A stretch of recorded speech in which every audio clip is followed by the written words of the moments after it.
Thank you, Mr. Chairman, and thank you, panel, for a great discussion. I come from a very rural area in central New York where we had wonderful old names of old community banks, Oneida National, the Savings Bank of Utica, Homestead Savings, Herkimer County Trust, Marine Midland Bank, which is a little bit larger bank. All of those have gone. We do have one solid community bank left called the Bank of Utica, and we have a regional bank called Adirondack Bank. But so many of these regulations have caused us to lose our banks. And in fact, there haven't been any new banks created, new de novo banks created in New York State since Dodd-Frank was passed. My concern as a small business owner who has relied on many of these great relationships, I know some of you mentioned character lending throughout the years, and honestly, I can go into my bank and hand my checkbook to the teller and go back and talk to the bank president who's in the same room. And I know that's a quaint situation that doesn't happen often. And these banks, some have been excluded from regulation, but many of them can't even compete in the big market because they don't have the compliance.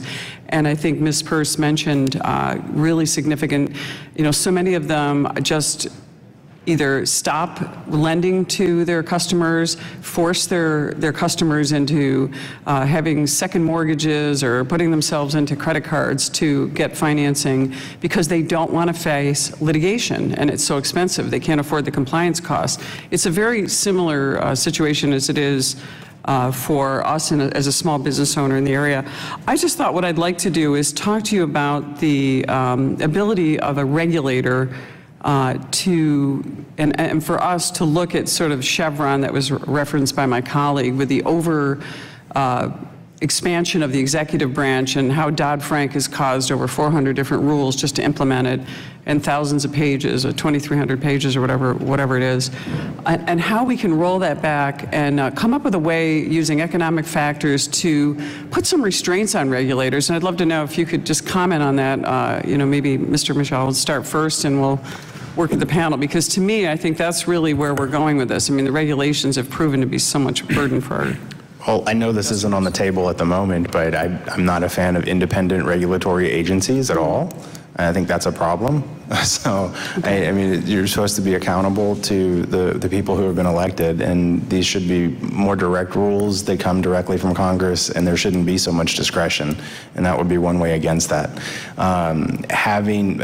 Passing a law that gives the regulator a great deal of discretion to come up with a rule, and it ends up looking like something that was almost nothing like what was initially discussed is incredibly poor policy.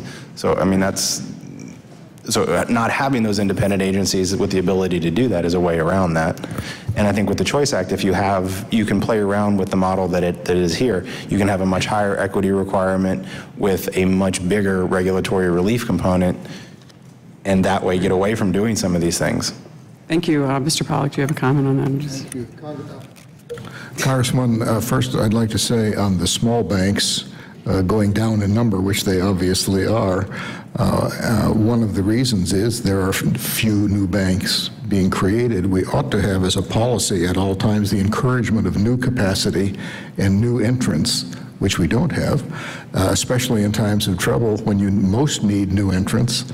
The regulatory philosophy is to cut off new entrants. On the general question of more accountability in regulatory activity, it is essential, in my opinion, for the costs of the regulation and the effect, as we have been discussing, of the regulation to be explicitly taken into account and compared to whatever benefits we think there are. And mortgage loans, in particular, we've had very heavy regulatory and legal risks imposed, and the result is for little banks, I'm talking about less than $1 billion in assets, mortgage loans in those banks have been falling since 2011.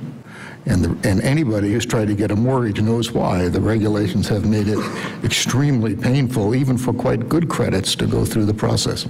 Yeah, thank you. I appreciate that. As a former bank attorney, I used to be able to do maybe 10, 15 residential closings a day.